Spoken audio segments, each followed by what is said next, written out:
Long ago, there was a battle about to take place. One of the sergeants was talking about tactics with his team of officers. The enemy was large and easily outnumbering them. How to defeat the enemy? They all were worried and jittery. They were sounding nervous and anxious. Their general was watching them brainstorming. He came to them and interrupted the sergeant and asked him that why he was preparing plan for the war. There was no use. No use? Exclaimed the sergeant.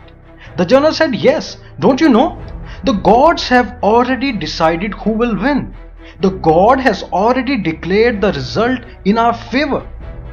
And the general took a coin out of his pocket and said, look, if I toss this coin and it comes up heads, we win.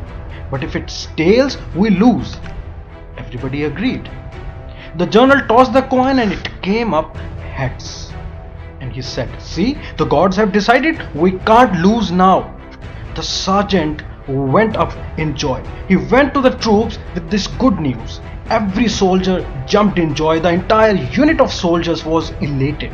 They marched into the battlefield with an attitude of invincible gladiators. They won the battle. After this glorious victory, the officers met in General's tent to celebrate. Everybody was curious to know how General knew about God's plan.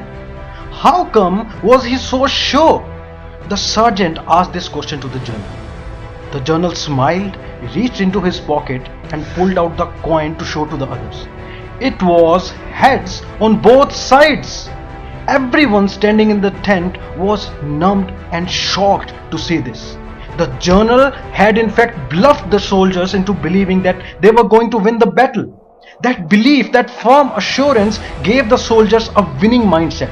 They risked everything with faith and never flinched for even a second before putting their lives on line.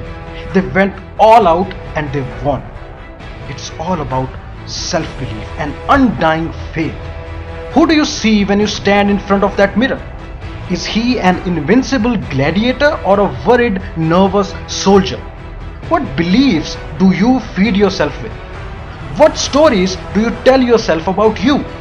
Because remember, your world is painted by the colors of your beliefs and faiths, and so choose your colors wisely and make it the most beautiful painting you have ever created.